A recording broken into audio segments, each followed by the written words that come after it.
ಬರ್ರಿ ಇವತ್ತೊಂದ first class ಖಾರ ಕುಟ್ಟಿದೀವು. ಖಾರ ಹತ್ತತಿ, ಖಾರ ನಾ ತಿನ್ನಂಗಿಲ್ಲ ನೀ ತಿನ್ನಂಗಿಲ್ಲ ಅನ್ನೋರು ಸಹಿತ ಈ ಖಾರ ತಿಂತಾರ್ರಿ.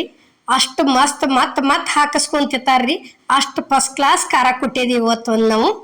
ಇಲ್ಲಿ ಕಡಾವಗಿಗೆ ಧನ್ಯ ಕಾಳು ಅದಾವ್ರಿ. ಇವು ಧನ್ಯ ಕಾಳು ಹಾಕಾಕತ್ತೀವ್ರಿ. ಎಷ್ಟ್ರಿ 2 ಚಮಚೆ ಧನ್ಯ ಕಾಳು ಹಾಕಿವ್ರಿ. ಧನ್ಯ ಕಾಳ ಚಲೋ ತಂಗ ಒಂದು ಅರ್ಧ ಹುರಿದಿಂದ ಈಗ ಏನತಿ ಜೀರಿಗೆ ಹಾಕಾಕತ್ತೀವಿ ನೋಡ್ರಿ. ಅದಕ್ಕೆ ಜೀರಿಗೆ ಏನತಿ 1 ಸ್ಪೂನ್ ಹಾಕಿವ್ರಿ ನಾವು. ಧನ್ಯ ಕಾಳು ಅಷ್ಟ 2 ಸ್ಪೂನ್ ಹಾಕಿವ್ರಿ. ಇವನ್ನ ಈ ರೀತಿ ಕಲರ್ ಕೆಂಪು ಆಗುವರೆಗೆ ಹುರಿದ ತಕ್ಕೋಬೇಕ್ರಿ ಇವನ್ನ. ಇಲ್ಲಿ ನೋಡ್ರಿ ಈಗ ಏನತಿ ಇದು ಕೊಬ್ಬರಿ ಐತ್ರಿ, ಒಣ ಕೊಬ್ಬರಿ. ಇದನ್ನ ತುರಿದ ಇಟ್ಕೊಂಡಿದ್ದೀವ್ರಿ. ಅದನ್ನು ಏನತಿ ಚಲೋ ತಂಗೆ ಕೆಂಪರ ಆಗುವರೆಗೆ ಹುರ್ಕೋಬೇಕ್ರಿ. ಯಾಕಂದ್ರೆ ಎಣ್ಣೆಗಿನ್ನಿ ಸೇರ್ಸಂಗಿಲ್ರಿ, ಹಂಗ ಹುರ್ಕೊಳ್ದು. ಯಾಕಂದ್ರೆ ಸುಡಬೇಕಾದ್ರೆ ಗ್ಯಾಸ್ ಮೇಲೆ ಒಂದು ತಟ್ಟಿ ಸುಡ್ತೈತಿ, ಒಂದು ತಟ್ಟಿ ಸುಡುದಿಲ್ರಿ. ಅದ್ರ ಕಾರಣಕ್ಕೆ ನಾವು ಈ ರೀತಿ ಮಾಡ್ಕೊಂಡಿವ್ರಿ. ಇವೇನತಿ ಬ್ಯಾಡಗಿ ಮೆಣಸಿನ್ಕಾಯಿ ಅದಾವ್ರಿ. ಬ್ಯಾಡಗಿ ಮೆಣಸಿನ್ಕಾಯಿ ಈ ರೀತಿ ದಪ್ಪನ್ನು ತಗೊಂಡ್ ಕೆಸಿಂದ ಮುರಿದ ಇಲ್ಲಿ ಕಡಾವಗಿಗೆ ಹಾಕೊಳ್ದು ನೋಡ್ರಿ. ಕಡಾವಗಿಯಾಗಿ ಎಣ್ಣೆ ಕಾದೈತಿ. ಅವನ್ನ ಮುರಿದಂಥ ಮೆಣಸಿನ್ಕಾಯಿ ತಂದು ಸೇರ್ಸಿದೀವಿ ನೋಡ್ರಿ. ಈಗ ಬ್ಯಾಡಗಿ ಮೆಣಸಿನ್ಕಾಯಿದಂತೂ ಕುಟ್ಟೆ ಖಾರ ತೋರಿಸಿರಿ. ಖಾರದ ಮೆಣಸಿನ್ಕಾಯಿದು ಕುಟ್ಟೆ ಖಾರ ತೋರಿಸ್ರಿ ಅಂತ ಹೇಳಿ ಕಮೆಂಟ್ ಒಳಗೆ ಹಾಕಿದ್ರಿ ನಮಗೆ.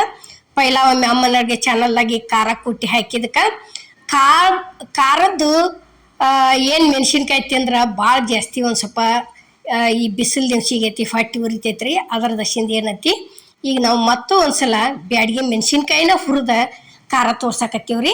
ಇಲ್ಲಿ 1 ಉಳ್ಳಾಗಡ್ಡಿ ಹಾಕಿದೀವಿ ನೋಡ್ರಿ. ಆದರೂ ಖಾರ ಡಿಫ್ರೆಂಟ್ ಕುಟ್ಟಿವ್ರಿ. ಈಗಾಗಲೇ ಅಮ್ಮನ ಅಡುಗೆ ಚಾನಲ್ ಖಾರ ಕುಟ್ಟಿ ಹಾಕಿವ್ರಿ ಬ್ಯಾಡಗಿ ಮೆಣಸಿನ್ಕಾಯಿದ. ಕರೆ ಅದಕ್ಕೆ ಬೇರೆ ಐತ್ರಿ, ಎಲ್ಲ ಥರ ಸೀದತಿ ಹಾಕುನ್ಕಿ ಇದಕ್ಕೆ ಬೇರೆ ಏನೋ ಐತ್ರಿ. ಅದಕ್ಕೆ ಇವತ್ತು ನಾವು ಇಲ್ಲಿ ಖಾರ ಕುಟ್ಟೋದು ತೋರ್ಸಕತ್ತೀವ್ರಿ. ಈಗ ನೋಡ್ರಿ ಇಷ್ಟು ಈ ರೀತಿ ಹುರಿದು ಅಂದ್ರೆ ತಕೊಂಡ್ಬಿಡೋದ್ರಿ. ಪೂರ್ತಿ ಇಲ್ಲಿ ತಕೊಳಕತ್ತೀವಿ ನೋಡ್ರಿ. ಈಗ ಈ ಖಾರ ಏನತಿ ಒಟ್ಟ ಖಾರ ಆಗೋದಿಲ್ರಿ ಇದು. ಯಾಕಂದ್ರೆ ರೊಟ್ಟಿ ಜೋಡಿ ಬಿಸಿ ಬಿಸಿ ರೊಟ್ಟಿಯಾಗ ಒಂದು ಸ್ವಲ್ಪ ಮೊಸರು ಇದ್ದಂದ್ರೆ ಸಾಕ್ರಿ. 2ರಿಂದ 3 ರೊಟ್ಟಿ ಯಾವ ಪಲ್ಯನೂ ಬೇಡ್ರಿ ಈ ಖಾರದ ಮುಂದೆ. ನೋಡ್ರಿ ಬೇಕಾರೆ ಬ್ಯಾಡಗಿ ಮೆಣಸಿನ್ಕಾಯಿ ನಿಮ್ಮ ಕಡೆಯೂ ಸಿಕ್ಕು ಅಂದ್ರೆ ನಾವು ಕುಟ್ಟಿದ ಥರ ಖಾರ ಕುಟ್ಕೊಂಡು ನೋಡ್ರಿ ಒಂದ್ಸಲ. ಪದೇ ಅದನ್ನ ತಿನ್ಬೇಕು ಅನ್ನಿಸ್ತೈತಿ. ಇಲ್ಲಿ ಏನತಿ ಜೀರಿಗೆ ಧನ್ಯ ಕಾಳ 2 ಕೂಡಿಸಿ ಫಸ್ಟ್ ಅರ್ಕೋತೀವಿ ನೋಡ್ರಿ. ಈಗ ಕಲ್ಲಿಗೆ ಹಾಕೊಳಕತ್ತೀವಿ ಇಲ್ಲಿ ನೋಡ್ರಿ. ಪೂರ್ತಿ ಇದನ್ನ ಏನತಿ ಸಣ್ಣ ಮಾಡ್ಕೋಬೇಕ್ರಿ. ನಿಮಗೆ ಇವು ಧನ್ಯಕಾಳ 2 ಸ್ಪೂನ್ ಹಾಕಿವ್ರಿ, ಜೀರಿಗೆ 1 ಸ್ಪೂನ್ ಹಾಕಿವ್. ನಿಮಗೆ ಇದು ಭಾಳ ಆಕತ್ತಪ್ಪ ಅಂದ್ರೆ ಏನತಿ ನೀವು ತಕ್ಕೋಬೋದ್ರಿ. ಸಣ್ಣ ಹಿಂಗೆ ಕುಟ್ಟಿಂದು ತಕ್ಕೋಬೋದು. ಬ್ಯಾಡ ಅಂದ್ರೆ ನೀವು ಹಾಕೋ ಮುಂದನೆ ಏನತಿ ಧನ್ಯಕಾಳು 1 ಸ್ಪೂನು ಹಾಕ್ಬೋದ್ರಿ. ನಾವಿಲ್ಲೇ ಮೆಣಸಿನ್ಕಾಯಿ ಇಸ ಕಡಿಮೆ ಅರ್ಧ kg ಮೆಣಸಿನ್ಕಾಯಿ ತೊಗೊಂಡಿವ್ರಿ. ಅದಕ್ಕೆ ನಾವು 2 ಸ್ಪೂನ ಧನ್ಯಕಾಳು ಹಾಕಿವ್ರಿ ಇದಕ್ಕೆ. ಈಗ ಅದು ಪುಡಿ ಎಲ್ಲ ಸಣ್ಣ ಆಗೈತ್ರಿ. ಇಲ್ಲೇ ಮೆಣಸಿನ್ಕಾಯಿ ಹಾಕಿದೀವಿ ನೋಡ್ರಿ. ಮೆಣಸಿನ್ಕಾಯಿ ಉಳ್ಳಾಗಡ್ಡಿ ಹಾಕಿ ರುಚಿಗೆ ತಕ್ಕಷ್ಟ ಉಪ್ಪು ಹಾಕಿದೀವ್ರಿ. ಉಪ್ಪು ಹಾಕಿ ಏನತಿ ಕುಟ್ಕೋತ ಹೋಗೋದ್ರಿ ಇದು ಸಣ್ಣ ಆಗುವರೆಗೆ.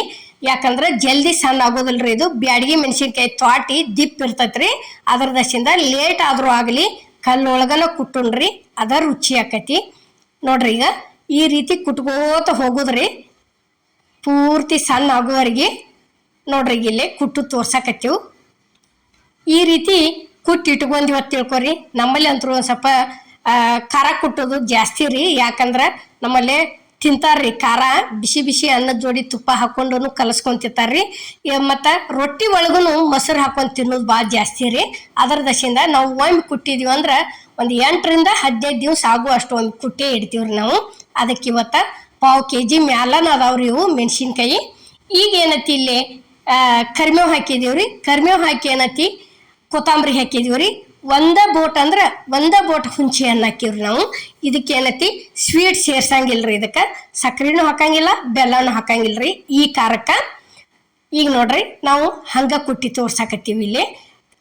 ಹಣ್ಣು ಮೆಣಸಿನ್ಕಾಯಿದು ಮತ್ತು ಒಣ ಮೆಣಸಿನ್ಕಾಯಿ ಕುಟ್ತೀವ್ರಲೆ ಅದಕ್ಕೆ ಮಾತ್ರ ಸ್ವೀಟ್ ಸೇರಿಸ್ತೀವ್ರಿ. ಹುಳಿನೂ ಹಾಕ್ತೀವಿ, ಸ್ವೀಟ್ ಸೇರಿಸ್ತೀವಿ. ಇದಕ್ಕೆ ಏನತಿ ಸ್ವಲ್ಪ ಹುಳಿ ಸೇರಿಸ್ತೀವಿ, ಸ್ವೀಟ್ ಮಾತ್ರ ಹಾಕಂಗಿಲ್ರಿ ಇದಕ್ಕೆ. ಯಾಕಂದ್ರೆ ಇದನ್ನ ಹಂಗೆ ಮಾಡ್ತೀವ್ರಿ ನಾವು. ನೋಡ್ರಿ ಇಲ್ಲಿ ಈ ರೀತಿ ಚಲೋ ತಂಗೆ ಅಂದ್ರೆ ಖಾರ ಭಾಳ ಆಗನ ಈ ರೀತಿ ದಂಡಿ ದಂಡಿ ಬರ್ತಿರ್ತೈತ್ರಿ. ಅದನ್ನ ಆಗಾಗ ಈ ರೀತಿ ಒಳಗೆ ಹಾಕೋತ ಕಲ್ ಒಳಗೆ ಕುಟ್ಕೋತ ಹೋಗುದ್ರಿ. ಈಗ ನೋಡ್ರಿ ಇದು ಹುರಿದು ಏನು ಇಟ್ಕೊಂಡಿದ್ದೀವ್ರಲ್ಲ ಕೊಬ್ಬರಿ ತಂದು ಸೇರ್ಸಿದೀವಿ ನೋಡ್ರಿ. ಈಗ ಕೊಬ್ಬರಿ ಸೇರ್ಸಿದಿಂದ ಏನೈತಿ ಅದನ್ನೂ ಒಂದು ಸ್ವಲ್ಪ ಎಲ್ಲ ಕಡೆ ಮಿಕ್ಸ್ ಆಗುವವರೆಗೆ ಕುಟ್ಕೋತ ಹೋಗುದ್ರಿ. ನೋಡ್ರಿ ಇಲ್ಲಿ ಹಾಕಿದೀವಿ, ಅದಕ್ಕೆ ಹಾಕಿಸಿಂದ ಏನೈತಿ ಕುಟ್ಟಾಕತ್ತೀವಿ ನೋಡ್ರಿ. ಈಗ ಪೂರ್ತಿ ಒಣ ಕೊಬ್ಬರಿನ ಸುಟ್ಟ ಹಾಕಬಹುದ್ರಿ, ಕರೆ ಒಂದೊಂದು ಯಾವ್ದಲ್ಲಿ ಸುಡ್ತೈತಿ ಒಂದೊಂದು ಯಾವ್ದಲ್ಲಿ ಸುಡುದಿಲ್ರಿ. ಅದಕ್ಕೆ ಈ ರೀತಿ ಒಂದಿಟ ತುರಿದ ಕೆಸಿಂದ ಪೂರ್ತಿ ಚಂದಂಗೆ ಕೆಂಪು ಆಗುವವರೆಗೆ ಹುರ್ಕೊಂಡು ತೊಗೊಂಬಂದಿವ್ರಿ. ನಾವು ತೊಗೊಂಬಂದ ಇಲ್ಲಿ ಕಲ್ಲೊಳಗೆ ಕುಟ್ಟಾಕತ್ತೀವಿ ನೋಡ್ರಿ. ಈಗ ಇದು ಎಲ್ಲ ಥರ ಹಾಕಿ ಕುಟ್ಟದ್ ನೋಡಿದ್ರನ ಈ ಸದ್ದ ಹಾಕೊಂಡು ತಿನ್ಲೇನ ಅನ್ಬೇಕ್ರಿ. ಅಷ್ಟು ಚಂದ ಆಗೈತಿ ನೋಡಾಕ. ಬಾಯಿ ಒಳಗೆ ತಿನ್ನಾಕಂತ್ರು ನೋಡಾಕ ಎಷ್ಟು ಚಂದ ಆಗೈತ್ರಿಲ್ಲ, 2 ಪಟ್ಟು ಬಾಯಿ ಒಳಗೆ ತಿನ್ನಾಕ ಟೇಸ್ಟ್ ಆಗೈತ್ರಿ. ಈಗ ಏನೈತಿ ಬೆಳ್ಳುಳ್ಳಿ ಹಾಕ್ತೇವೆ ನೋಡ್ರಿ. ಇಲ್ಲಿ ಬೆಳ್ಳುಳ್ಳಿ ಒಂದು ಸ್ವಲ್ಪ ಜಾಸ್ತಿ ಹಾಕ್ಬೇಕ್ರಿ. ನೋಡ್ರಿ ಈಗ ಈ ರೀತಿ ಬೆಳ್ಳುಳ್ಳಿ ಹಾಕಿದ್ದಿಂದ ಅದು ಒಂದು ಸ್ವಲ್ಪ ಎಲ್ಲ ಕಡೆ ಮಿಕ್ಸ್ ಆಗುವವರೆಗೆ ಕುಟ್ಕೋಬೇಕ್ರಿ. ಕುಟ್ಟಾಕತ್ತೀವಿ ನೋಡ್ರಿ. ಇಲ್ಲೇ ಕುಟ್ಟಿ ಬೇಕಾದಂಗೆ ಇದು ಪೂರ್ಣ ಕೈ ಒಳಗನ ಬಳದು ಇದನ್ನ ಮಾಡ್ರಿ. ಯಾಕಂದ್ರೆ ಕೈಯನ್ನ ಖಾರ ಆಗೋದಿಲ್ರಿ. ಇದಕ್ಕೆ ನಾವು ಕಂಪಲ್ಸರಿ ಖಾರದರ ಇರಲಿ ಯಾವುದೋ ಇರಲಿ ಮೆಣಸಿನ್ಕಾಯಿ ಕಂಪಲ್ಸರಿ ನಾವು ಕೈಲೇನ ಬಳಿತೀವ್ರಿ. ಕೈ ಒಳಗನ ಹಿಡ್ಕೋತೀವ್ರಿ. ಈಗ ನೋಡ್ರಿ ಇಲ್ಲಿ ಈ ರೀತಿ ನಾವು ಎಲ್ಲ ಇನ್ನು ಪೂರ್ಣ ಖಾರ ಅಂತೂ ರೆಡಿ ಆತ್ರಿ. ಈ ಪೂರ್ತಿ ಫಸ್ಟ್ ಈ ಗುಂಡಕ್ಕೆ ಹತ್ತಿದ್ದೆಲ್ಲ ತಕ್ಕೋಬೇಕ್ರಿ ಖಾರ. ಅದಕ್ಕೆ ತಕ್ಕೊಂಡಿಂದನ ಕಲ್ಲೊಳಗಿಂದ ಬಳಿಬೇಕ್ರಿ. ಈಗ ನೋಡ್ರಿ ಇಲ್ಲಿ ತೋರ್ಸಾಕತ್ತೀವಿ ನಾವು. ಅಷ್ಟು ಎಲ್ಲ ಕಡೆ ಮಿಕ್ಸ್ ಮಾಡ್ಕೊಳಕತ್ತೀವ್ರಿ. ಕೊಬ್ಬರಿ ಬೆಳ್ಳುಳ್ಳಿ ಲಾಸ್ಟಿಗೆ ಹಾಕಿವ್ರಲ್ಲ ಅದರ ದಸಿಂದ. ಈಗ ನೋಡ್ರಿ ಈ ರೀತಿ ಮಿಕ್ಸ್ ಮಾಡಿ ಒಂದು ಎದ್ರೊಳಗರ ತುಂಬಿಟ್ಕೊಂಡ್ವಿ ಅಂತ ತಿಳ್ಕೊರಿ. 15 ದಿವಸ ಅಂತರೂ ಪಕ್ಕ ಇದು ಖಾರ ಆಗತೈತ್ರಿ. ಯಾಕಂದ್ರೆ ಅಷ್ಟ 4 ರಿಂದ 5 ಜನ ಇದ್ದೀವಿ ಅಂದ್ರೆ 15 ದಿವಸ ಆಕತ್ರಿ. ಮತ್ತು ಮನೆ ಒಳಗೆ ಜಾಸ್ತಿ ಇದ್ರಂದ್ರೆ 1 ವಾರ ಬರ್ತೈತ್ರಿ ಇದು ಖಾರ. ಮತ್ತು ವಾರಕ್ಕೊಮ್ಮೆ ತರೋದು ಈ ರೀತಿ ಕುಟ್ಟಿಟ್ಕೋದ್ರಿ. ಒಮ್ಮೆ ಕೆಂಪು ಮೆಣಸಿನ್ಕಾಯಿ ಚಟ್ನಿ ಮಾಡೋದು, ಒಮ್ಮೆ ಮೆಣಸಿನ್ಕಾಯಿ ಚಟ್ನಿ ಮಾಡೋದು, ಯಾವುದರ ಒಂದು ಸೈಡ್ ಒಂದಿಟ್ಟು ಇದ್ರನ ಊಟ ಸಿಹಿ ಹತ್ತತ್ರಿ. ನೋಡ್ರಿ ಇಲ್ಲಿ ಎಷ್ಟು ಕೊಂಡ ಆಗೈತೆ ಅನ್ನೋದು. ಇಷ್ಟು ಕೊಂಡ ಒಂದು ದೊಡ್ಡ ಉಂಡೆನ ಆಗೈತ್ರಿ ಇದು. ನೋಡ್ರಿ ಈ ರೀತಿ ಇಷ್ಟು ಚಂದ ಕೈ ಒಳಗೆ ಆಡಿಸಾಕ್ತೀವ್ರಿ ನಾವು. ನೋಡ್ರಿ ಈಗ ಪೂರ್ತಿ ಖಾರ ಅಂತೂ ರೆಡಿ ಆಗೈತ್ರಿ. ಇಲ್ಲಿ ಈ ಬ್ಯಾಡಗಿ ಮೆಣಸಿನ್ಕಾಯಿ ಖಾರ ಕುಟ್ಟುದು ವಿಡಿಯೋ ನಿಮ್ಗೆ ಇಷ್ಟ ಆಗೈತೆ ಅನ್ಕೋತನ್ರಿ. ಇಷ್ಟ ಆಗಿದ್ರೆ ಲೈಕ್ ಮಾಡಿ, ಶೇರ್ ಮಾಡಿ, ಕಮೆಂಟ್ ಮಾಡಿ, ಸಬ್ಸ್ಕ್ರೈಬ್ ಮಾಡಿ. ಇದೇ ರೀತಿ ಅಮ್ಮನ ಅಡುಗೆ ಚಾನಲ್ಗೆ ಸಪೋರ್ಟ್ ಮಾಡಿ. ಮತ್ತು ನಾವು ಕುಟ್ಟಿದ ಥರ ನೀವು ಒಂದ್ಸಲ ಖಾರ ಟ್ರೈ ಮಾಡಿ ನೋಡ್ಬೇಕ್ರಿ. ಕುಟ್ಟಿ ಕೆಸಿಂದ ಹೆಂಗಾಗೈತೆ ಅನ್ನೋದು ನಮ್ಮ ಕಮೆಂಟ್ನಾಗ ತಿಳಿಸೋದು ಮಾತ್ರ ಮರಿಬೇಡ್ರಿ. ಎಲ್ಲರಿಗೂ ನಮಸ್ಕಾರ.